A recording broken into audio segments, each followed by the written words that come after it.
in another 25 years, who is going to grow food in this land? Because growing a crop is not a joke. If we handle this land right, we can provide food for the entire world. It's possible to do that. If you do this, farmers will be rich and well-to-do, all this debt that is there in the banks will not happen.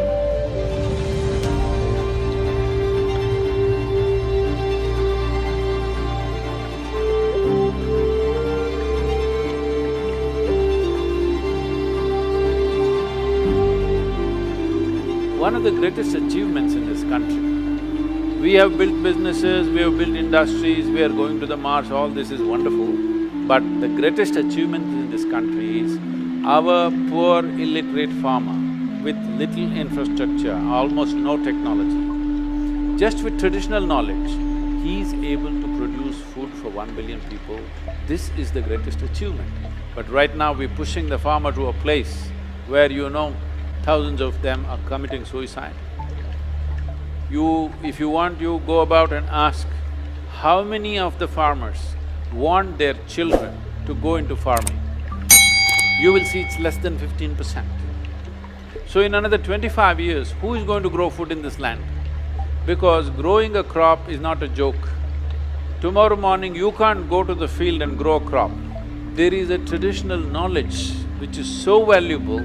Because of a long history of agriculture in this country, it is in the DNA of the farmer that he knows how to take a crop out of soil. At one time, I used to farm. First time I went out farming, I just finished my graduation and I want to do farming as an entrepreneur, and I went to farm. I bought these very expensive seeds and they told me, you got to throw it. I hesitated if I throw it, what will happen? How to throw this? Just now I paid so much money and got this, now I'm supposed to just throw it like this and the birds are waiting all over, I can see that. It took some courage to throw it. But once you throw it, only if you throw it, it will sprout and come back as a crop. I always found raising the crop was just a wonderful experience. Harvesting was the most painful experience because the way I am made, I would like to let the rats eat and the wild boar eat and give it away to the laborer and walk away. But I have a bloody banker who's loaned money to me. I have to pay back and the other issues So, I always found harvesting is the most bitter experience for me. I loved the crops growing up. Many times, early morning, 4:35, when it's just the sunlight is falling upon, just seeing those plants, the way they grow day by day, it's such an incredible experience. After I got into teaching, and then I was spending all my money very rapidly traveling and organizing programs. So, about 3.5 years, I think I lasted out my old savings and then it was all gone. So then I had to grow something to make a living. So I decided to grow cabbage. Cabbage was doing great in the market, and then I thought I'd grow cabbage because my farm was too far away and it was a little remote and I had a lot of wild boar in the area. If I put cabbage, they will feast.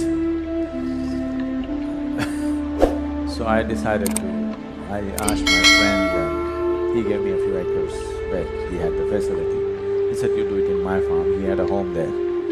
So I went and stayed on this. It's a 70-day crop, preparation and harvesting, everything. 90 days I gave myself and I said, I'll grow a crop, I'll make enough money so that another 1-2 years I can go on. So I went and sat there and I've spent all my money, so I'm really stingy.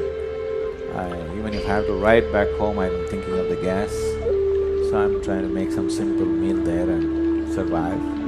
And I don't want to spend on the labor, so I'm physically working on the farm.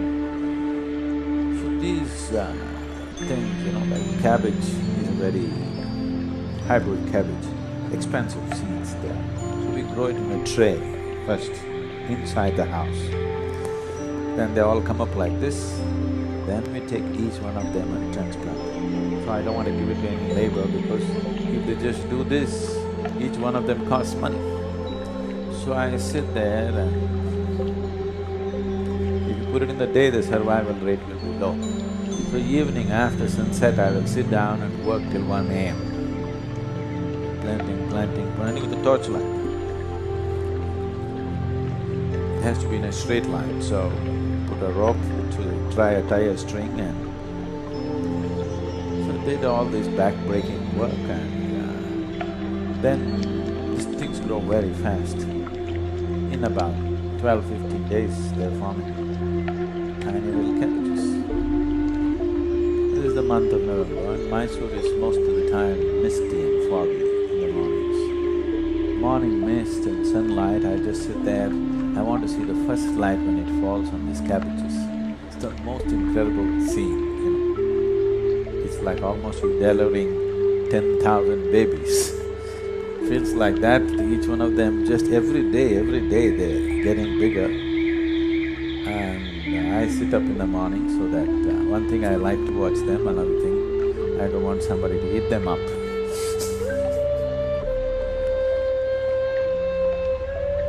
So I had such an incredible experience growing that. Then the harvest came. The cabbages all sized up like that, nice, and I thought, I'm counting money in my hand. Though it was such a beautiful experience to grow the cabbage, when the time to harvest came, the market, the vegetable prices crashed. It became 25 paisa per kilogram. 25 paisa means it's a quarter of a rupee. 1 rupee means 1/45th of a dollar. One cabbage is weighing about 1.5 kilograms, sometimes 2 kilograms, it's 25 paisa. It is not even worth harvesting and loading it on the truck because it doesn't even pay for the truck. It doesn't even pay for the transport. So, I sat there and as the cabbages grew, because I was living there and so I ate some cabbages. Everyday cabbage. And my father was going crazy. He's left a successful business and, you know, sitting and growing cabbages in somebody else's farm, not even in my own land. I had enough land, but because too much wild boar near my land, I went to this particular place to grow and it was closer to the city. And it was not worth it. Then one day I just saw they've ripened fully and still the market prices are no good, taking it to the market. So I just told the villagers, come and take per family five cabbages, take it home and eat it. But still there is plenty. I just left the cattle, so they go and enjoy. I saw the cattle were so happy in their life, they had not eaten anything so juicy in their life. They were chomp, chomp, chomp, chomp, chomp, they went. Then I counted the money backwards. So I just let the cows eat my cabbages. Then I started looking, what is it that's wrong with this whole process? The land is fantastic. That part of Karnataka where I am south of Mysore, you know, southwest of Mysore, people still live badly. It's such a fertile land, you can do anything with it, but still people still live badly because it's completely rain-fed and there's no proper practices and it's… I mean, so disorganized. If you make a good crop, there is no price. If you make a bad crop, when the price is good, it's a bad crop.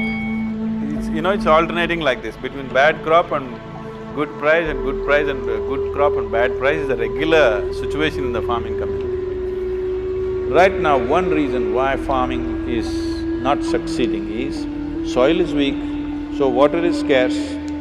Another thing is, scale is too small to make it successful. The average land holding is 1 hectare, that means 2¼ acres per family is what we have. This level of holding, whatever you do is going to be waste. Everybody is under loan, okay? Some 78% of Tamil Nadu's farmers are under debt. Because, I'll just tell you an example. A young farmer in our region, it's very fertile region. He has 3.5 acres. So I meet him and ask him, what are you doing for your water? What's your water source? He says he has put 9 bore wells. In 3.5 acres, he's put 9 bore wells. Because there are bore well companies which will come and promise, if you put it here, more water will come, if you put it there, more water will come. Everybody is hitting bore wells and bore wells. In 3.5 acres, maybe there is 1 or 2 sources or maybe there is no source of water. Because the scale is so small, everybody is putting a fence, everybody has a bore well, everybody has an electric connection. This is not going to work. We need the scale, otherwise it'll not work. Does it mean to say we have to take their land? No, for this we have worked out a system. I don't want to go into all the details in this, but this is what Rally for Rivers was about, how to integrate irrigation and marketing for the farmer so that his life can change. Now, one more big thing is, see, India, the latitudinal spread that you have from Kanyakumari to Himalayas, 12 months of the year you can crop. There are very few nations where you can grow crops 12 months of the year. From Kanyakumari to Himalayas, you can grow literally almost anything you want in the world. If we handle this land right, we can provide food for the entire world. It's possible to do that. And this is the only nation where 65 to 70% of the population knows how to do this magic of transforming mud into food. It is not a small thing. We could use that knowledge, we could use that capability, or we could make them destitute and come to cities and live in slums without any dignity, without any life to live, without any productivity, getting into crime or other kinds of things because they have no other option. So this needs to be addressed. So one of the things is, we have converted literally over 69,670 farmers in Tamil Nadu from regular farming to what is called as agroforestry. Their incomes have gone up 5 to 10 times in a matter of 8 to 10 years. This is what we are calling as the Kaveri calling for the Kaveri belt… Kaveri basin area, because if you do this, we want to convert 1/3 of the Kaveri basin into agroforestry. If you do this, the 46% depletion that's happened in the river waters will come back. River will flow once again, farmers will be rich and well-to-do, all this debt that is there in the banks will not happen because farmer will be rich by his own resource. I want all of you who are here today, if you're a concerned citizen of this country, in some way please participate in Kaveri calling. So right now, to assist the farmer to shift to agroforestry, there are a few things to happen.